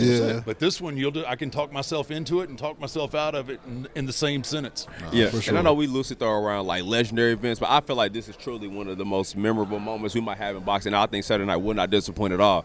But T, you got to talk about it, man. He's our wrestling buff. He's been into wrestling since he was a jit. Yeah. This is a hell of a moment for my dog. I'm going to let him cook right now. Nah, I mean, I've been watching wrestling since I was little. I mean, you scared me when you first came around, and obviously I was scared, but I mean, we all grown to love you from you being the Undertaker to the badass and everything that's going on with it. Where do you feel like wrestling is now, like from where you started and to see where it is now on Netflix, Raw's on Netflix, and these great events that's going on? It's absolutely nuts. One, I never envisioned myself like, I thought I'd have an okay career, right? Yeah. I never could imagine the things that I was able to accomplish. And then to watch the business itself grow into what it is now with these incredible Netflix deals, and it's just like you couldn't even envision that kind of. We were just trying to sell out a venue, sell out an arena, right? And now, Netflix and they're streaming our pay-per-views and our Monday Night Raws, and it's just like, this is crazy, and and the money is just, I wouldn't change anything in my career, but man, I wish I might have come along a little bit later. Oh, I feel you. I play basketball for a living, and I'm like, the TV deals they got now, I wish I was 10 years younger. Yeah, for sure. I mean, but I also take a lot of pride in the fact that, guys like Triple H who was on and myself, like, we were some of the guys, Stone Cold and all those guys, and the Hogans and all those other guys that, were instrumental in getting the product where it is now. For sure. And then these guys today are so incredibly gifted, athletic, and are businessmen, more so than I think maybe what we are. We were just so engrossed in the passion of being wrestlers, and now not only are they that, but I mean they're businessmen, and the growth of the sport in all aspects has just really been incredible. And that's what's dope with you guys is like being the pioneers. Like, you know, a lot of times people, OGs seem the hate on situation, you know what I'm saying? It wasn't like what we had. They didn't go through what we're going through. But to see you guys get the respect and love y'all deserve because y'all helped push the game forward to be where they out now is absolutely dope. Listen, man, we know you a buff, man, not just wrestling, you know, about basketball, man. Yeah. I used to. Well, I was such a good basketball player. I spent 38 years wrestling. So. But no, yeah, man, I was a baller. Yeah. I would have.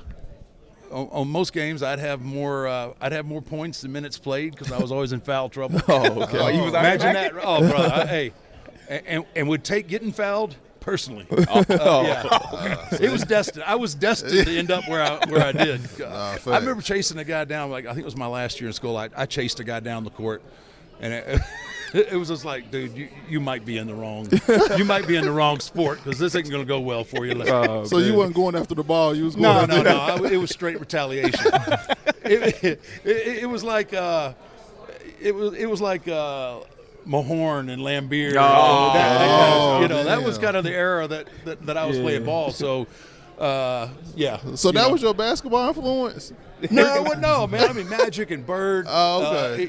That whole thing. I mean, I got in trouble more times thinking that I was Magic Johnson and Larry Bird. I would try to create passes. I would try to create passes that there was no need. I could simply just bounce past it, but I would try and go up Drop the ball. And I could see peripherally. I could see my sub coming off the bench. Coach didn't play, right? Yeah. He's like, we gotta get Undertaker 2K bill, man. A little bit of Draymond. That's hard, though. Yeah, legend. That's hard. I know, like, Yokozuna was one of your guys. Yeah. That was super cool. And he played basketball. I heard he could stories hoop, about, man. I wanted to know, I was like, at his size, he was able to hoop like that?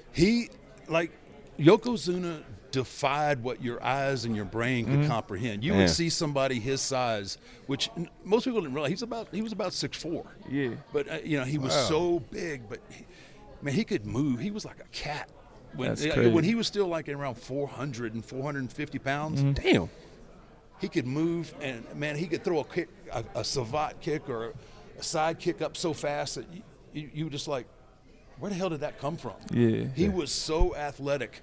And ahead of his time, man. As far as the big guys, man, he was incredible, man. He's one of those guys I think about almost every day. Man, we ran up and down the roads together. We worked against each other, which which is always, which was just always an honor, man. He was a really good dude. Took care of his family and just carried that Samoan legacy so these next guys could. Continue to carry it on, man. What a good dude. Yeah, nah, for sure. Bless. Another one of you guys, man. We seen recently one of the few people ever make you break character. He's actually my homeboy growing up, his uncle, Godfather, man. That was your man's, man. Man, yeah. That was one of the best legendary moments in wrestling. Dude, me and the Godfather, like I can't even get into some of the stories, but he's local, right? Yeah. I always just knew, like, if I had looked on my sheets and Vegas was running, I was just like, all right, that's I'm gonna need 2 days off at least after we work Vegas because I'm gonna be trashed. And but yeah, man, he is he's still one of my best friends, and we keep in touch, and man, whew. He's like our Godfather. Yeah. He always trying to get us to break character, man. He's a wild dude, man. I could be the wrestler back then. I want to wrestle in your era though, not this new stuff. You want to be the Attitude Era? Yeah, I want WCW, all that. Yeah, I mean, I'm a little biased, but I mean I tell you what, during the Attitude Era, I think that'll be probably the closest thing that I would ever know of just being like a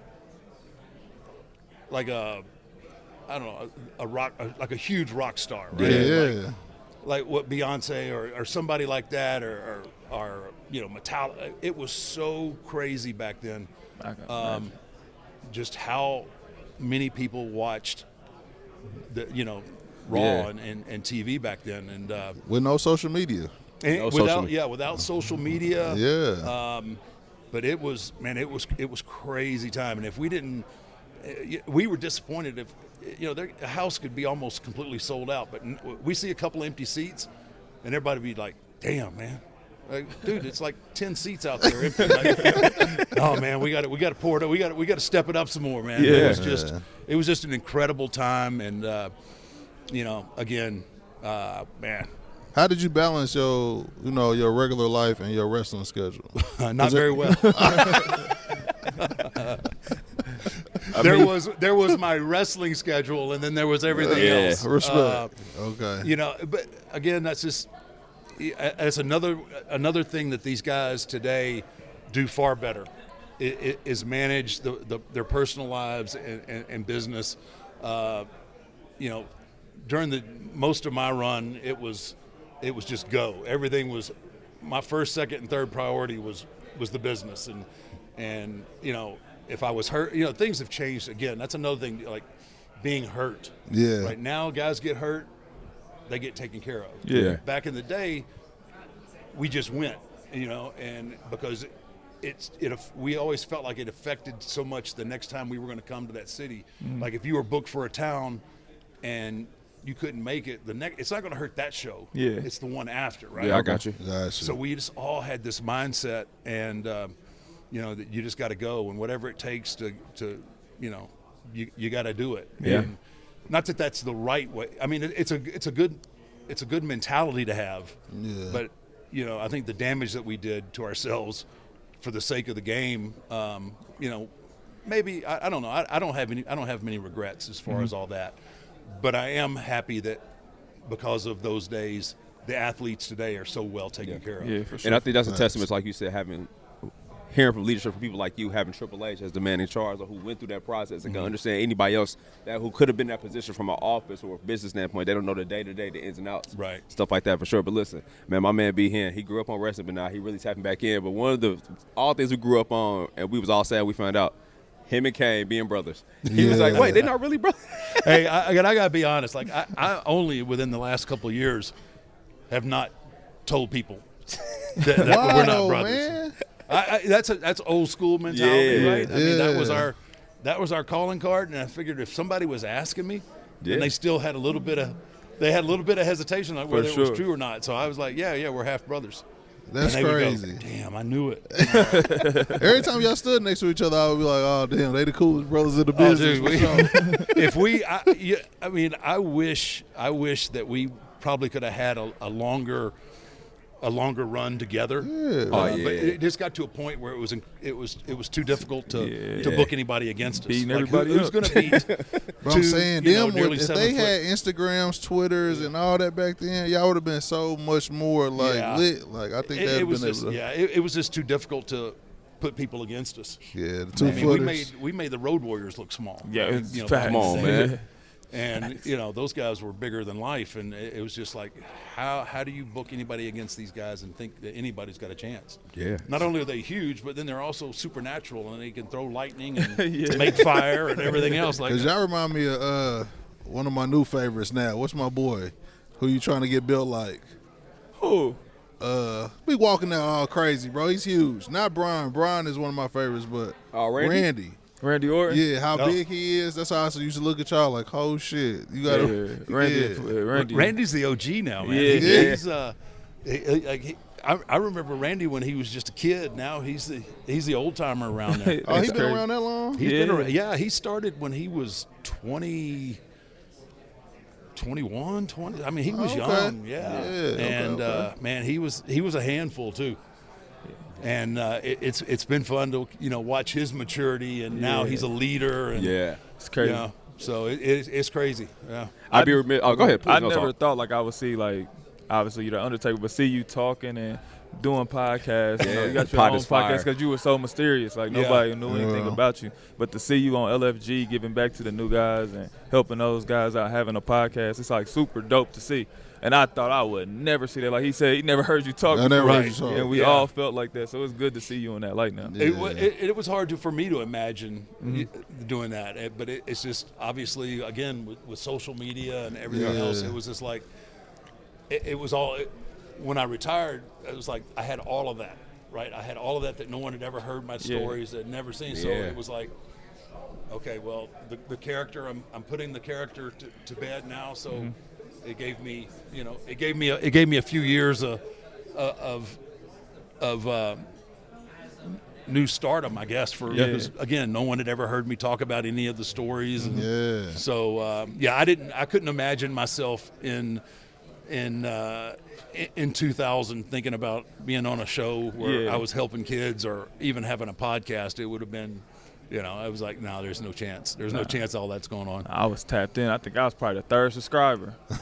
Yeah, my boy was early on it for sure. Stay tapped in. Before we get out of here, I'd be remiss if we didn't mention, man, we talk about those things just all in your head growing up.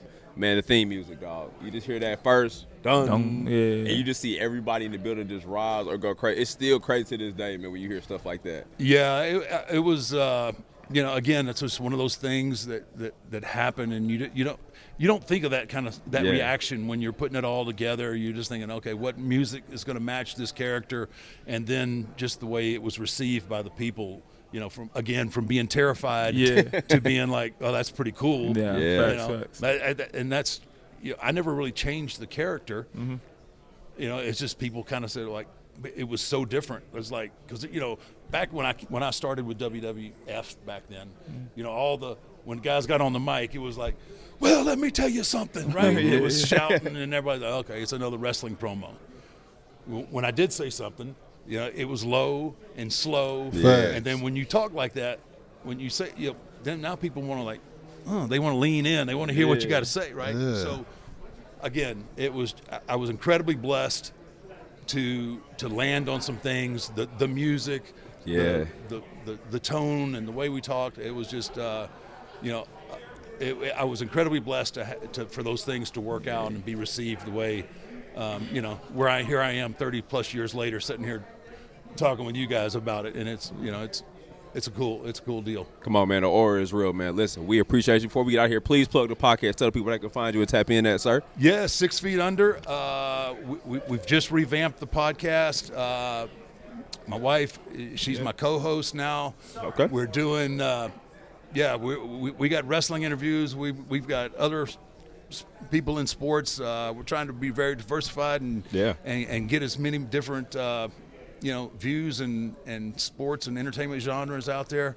And then LFG we're still cranking along there. I'm the defending champion. Not that I put myself over, but yeah, we got a lot of stuff going on in WWE. Netflix, I mean, everything is popping, man. It's just a great time to be a wrestling fan, and this is only the beginning. I got to get my boy on the pod, man. Yeah, absolutely. Yeah, please. I got to lock that in. We can talk about Texas on there. We can talk about that. We got that. We got that right. Yeah. Oh yeah. Okay. It's on there. Yeah, it's all good. On that. Listen, we appreciate you, for sir. Sure. Until next time, Club 520. All right, you know what time it is. Club 520, man, live in Vegas. The main attraction going on this weekend. We all had to pull up. We got a special guest with us, man. Still to my far left, we got my dog, Bishop B Hen. To my right, we got Young Nacho. And it's only right we talk about boxing. One of the best do it, man. The OG in the building, Mr. Tarver. Big dog, appreciate you sliding on us, man. I appreciate you guys having me. Thank you, man. Welcome to Vegas. Man. Yes, sir. Man. Yes, sir. How you feeling, man? You get, you know what I'm saying? It's old throwback memories in here, man. You know you supposed to do something here. A lot of throwbacks remind me of the days when Mike Tyson came to Vegas. You feel me? With all these cameras, the media has really taken a liking to this fight for all the right reasons. We got the two best fighters in the game fighting Saturday night, without question. Come on. The two best fighters in the game, pound for pound, undisputed, both of them. Yeah. Some got to give. Yeah. Some got to give. Can't be but one winner. That's we can get a draw. I don't want to say that too loud. Well, they don't like that word. Right. Man, but I just commend both of these guys for laying it all on the line. Yeah. With Canelo, Crawford, his undefeated record, they're risking a lot. Yeah. With two great fighters, bro. Do you think we'll see that going forward in the boxing game? I think as long as we got TKO and Dana in the game, I think so. Okay. You know what I mean? Turkey Al Sheik.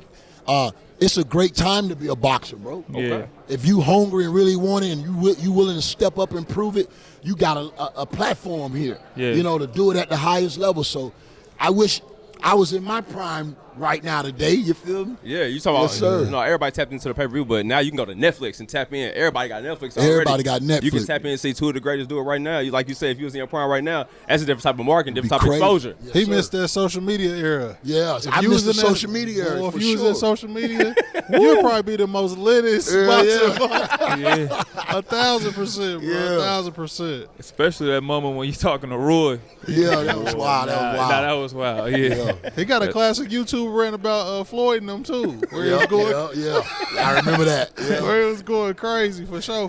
With all that being said, though, who you got today? Man, everybody know I'm Bud County. Yeah. Okay, But with the understanding Yeah. that he in for a hell of a fight, bro. Yes, sir. for sure. Because Canelo ain't giving nothing. He ain't going. Yeah. And Crawford ain't going. Yeah. So these two, you feel me? Yeah. Locomotives meeting head on. But at the end of the day, I like skill and talent over all that weight. Okay. Skill and talent over all that weight. I do, personally. Now I ask you this question on both sides of it. Now, if you're Bud preparing for Canelo, how do you prepare for this match? You gotta, like he always do, grind. Okay. You feel me? He know what he got to do. When you see him shadow box, you see him replaying and visualizing the fight right in front of him. I think he's prepared for this, but what he may not be prepared for is the power that he's going to face. Yeah. Now, that's going to be something he's going to have to either be able to handle or get used to. Yeah. I don't know if you can get used to getting hit on the chin by a guy that's two weight classes above you. Now, in the flip reverse for that, if you Canelo, how do you prepare for Bud? I think Canelo got to go back to when he was a two-fisted fighter. Instead of throwing these big bombs one punch at a time, that ain't going to work with Crawford. He's too intelligent. You got to give him some thoughts by throwing a bunch of punches, combination. Take the power off and use the speed. I think that, because I don't think Crawford is preparing for Canelo to throw combinations. That'd be, you feel me? If he come in throwing combinations with both hands, that makes him tough to beat. For sure. You think the Floyd fight for Canelo gives him an advantage in this fight because he fight a counter-puncher type fighter already, and to have a chance to go against Crawford now after fighting Floyd when he was way younger, but to be prepared for that moment with these bright lights in that big arena and all this crowd and all this hype around it? Well, it's been a while since they had that Floyd Mayweather fight. I don't know how, because he used that experience along the way. Yeah, for sure. I don't know how much he relying on that now. Now, he's a total different fighter now. Yeah. He got the IQ that he was missing. He learned a lot over the years, and that's why it's going to make him a hell of a guy to beat, bro. Yeah. And if you're thinking about knocking a guy out that's never even really been hurt, that's what's at stake for Crawford. He can do something that none of us is imagining. Sort of like when I knocked old boy out. Yeah. You feel me? Sort of like that. Okay, talk about it. Hold on. We popping shit. Okay. Yeah. No, but I'm saying, No. we can. What if it's possible that we can expect the unexpected? Yeah. Nobody expect Crawford to knock out Canelo. No, right. And nobody expect Canelo to knock out Crawford either. Yeah. You know what I mean? So Let's talk about you. knockdown- Did you know you was gonna knock out Roy? I predicted it. Yeah, I bro. know. I just wanted to hear you say Yeah, I it. predicted it. Yeah, I wasn't tripping. I wasn't playing either. You feel me? And I think Crawford is that type of dog. Yeah. When I look at Crawford, I see a lot of myself in this kid, bro. Yeah. He's standing on business. He don't see none of that, and I ain't see none of that. Yeah. You know how hard they tried to convince me that I wasn't him? Come on, bro. They try to talk me out of that shit every day. You feel me? For sure. But you got to know within your heart Yeah. who you are, bro, and stand on that shit. That's all. Crawford about to knock him out, bro. Yeah. If he hurt him, he going to get him out of there. He gonna get him out of there, If he bro. hurt Canelo, he going to get him out of there because he one of the best finishers. Yeah. Telling you, it's This man over one of with. the best finishers because he used both hands. He a two-headed, two-fisted monster. Yeah. Right and left. Nasty, bro. Now, he been calling that for the last week. That's what Yeah, he I've been been on. calling. My man's over there. You see, he kind of Yeah. ducking his head and shit. Nigga scared for real. Hey, he might go get that other chicken. Hey, I got Canelo, Cause he bro. got I ain't gonna- Canelo. He's saying because Canelo, the The power. weight, the Yeah. power, Yeah, the strength. that's what it is. Understandably. Now, if Canelo come out here fast, backing Crawford up, putting that pressure on Crawford, Yeah. you know he mean business. Yeah. He find it disrespectful for a young guy, two-weight class to come up and fight me. It's sort of like disrespectful sometimes. Yeah. You feel me? The nerve the gall of you thinking you can beat me, bro. I'm undisputed. You feel me? So I think both of these guys' greatness can win the fight. It's whichever one get in that zone first and stay there. For sure. Jeff, you know what that's about, bro. When you hit them threes. My boy locked in. I've been locked in before, man. Now, I want to ask you this question. How did you lock in for a fight? What was your mindset? What would you have a particular process? Was it a routine? You just Isolation. Okay. With my team. Yeah. Isolation, bro. 6 weeks, 7 weeks. You know what I mean? And really lock in on the game plan, the right sparring partners, and put that work in. Challenge yourself, bro. You think you did enough, do a little bit more. Do a little bit more. But the focus got to be there. Your mindset got to be locked in on whatever it is coming at you. You know, I've had to take some hard shots, bro, and keep going. You feel me? A lot of times, you second-guess yourself when the fight's slipping away from you, bro. That you got to get your butt back to that corner and listen to your trainer. The fight ain't over until it's over, bro. Yeah. You feel me? I've seen some guys get knocked out with 10 seconds left in the 14th round, losing the whole fight. John Tate. Big John Tate did it, bro. So Mike Weaver to Big John Tate.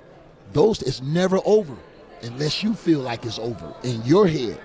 So it's hard when you're losing rounds to keep that confidence, but that's what makes us champions. Yeah. That's what makes us champions, bro. And that's what interesting to say for somebody like me who just, you know what I'm saying, just a person who likes to watch it. You see it and they're talking to the corner of people like Blitz and Pass. Like, nah, that's really important because that focus part, like you said, could be the difference between you getting out of that next round or losing that next round. You're exactly right. Exactly right. And then the trust you got to have in your corner goes a long way. Both of these teams are solid. Yeah. Both of these teams are invested, bro. They've given it all. You hear Crawford camp, you see all those guys, they're excited. Yeah. You know, they know what their man has done. And then you look at Canelo, Eddie Reynoso have been over there for his whole career. Yeah.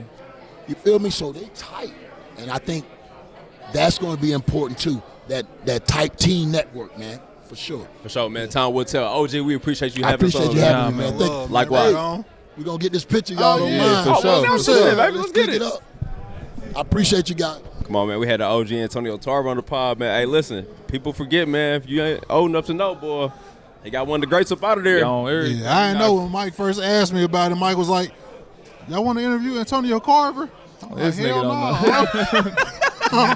know. That nigga was talking about peanut butter and shit. I was like, he like, nigga, it's like history month. I was like, it's Carver, nigga. I was like, Carver, what's that? Yeah, how you 12-5-20 can really benefit from spell checks. I promise to God.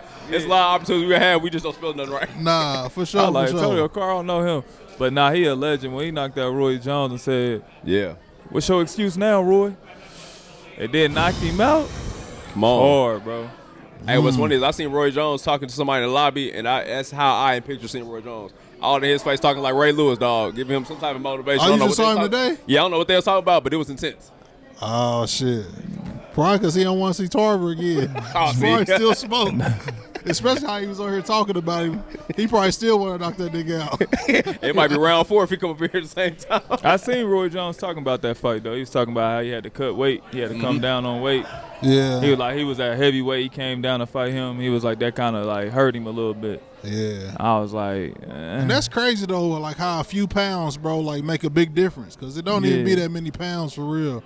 Not to us, you know what I mean? Yeah. Like, I probably couldn't cut weight. 10 pounds make a big difference in boxing, bro. For sure. I would ask you that even in basketball, like that weight difference sometimes, even people who got issues with their knees and stuff like that, that 5 to 10% weight difference, boy, would be a hell of a difference. Yeah, when I played, when I was 215, I couldn't move.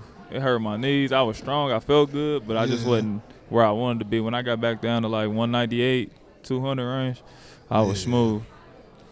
But the fact that at 200, I would have been a heavyweight, man, I got murdered, bro. 200 start the heavyweight? Nah, you a heavyweight. Yeah. You 200 pounds, you a heavyweight. Nigga, you fight Mike Tyson. Like, and that's me. Yeah. You super heavyweight. Yeah, I'm super. I'm what's the big tall white boy name? Yeah, Tyson Fury. Tyson Fury. Yeah. B Hen versus Fury. Load it up. That'll be my matchup. I didn't know that. That shit we all about 240, 250. Boy, that shit'll get crazy. You had to start thinking about that. I'm like, my weight class, Mike Tyson, shit, me. But see, I think Tarver was a light heavyweight, though. Yeah, I don't know. I think he was a light heavyweight. Nah, I used to laugh just playing fight out with Butterbean and stuff like that, bro. Them was real heavyweights, bro. I don't want no smoke.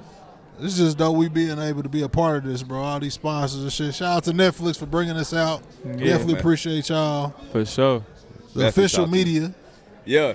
You see the set? Shout out to the production team, man. Shout out Getting to in our everywhere. set. You know what I mean? can't We ain't gonna tell believe y'all it. where we at. We a little ducked off. I know everybody else got bright lights. Yeah, we don't got no lights. We ain't got no lights. Shout out to our production team. Will you just bring your homeboys at the production team? We basically walk around here like Casanat. This is what we got. Put the light on the. Put the light on me. We gotta use our iPhone. We look like a concert. Everybody light it up for us. Standing over here with production. We got ring lights. We got the OnlyFans set up, bro. We out here anyway, man. Shout out to Vegas. Shout out to Netflix. Yeah, it's been great, bro.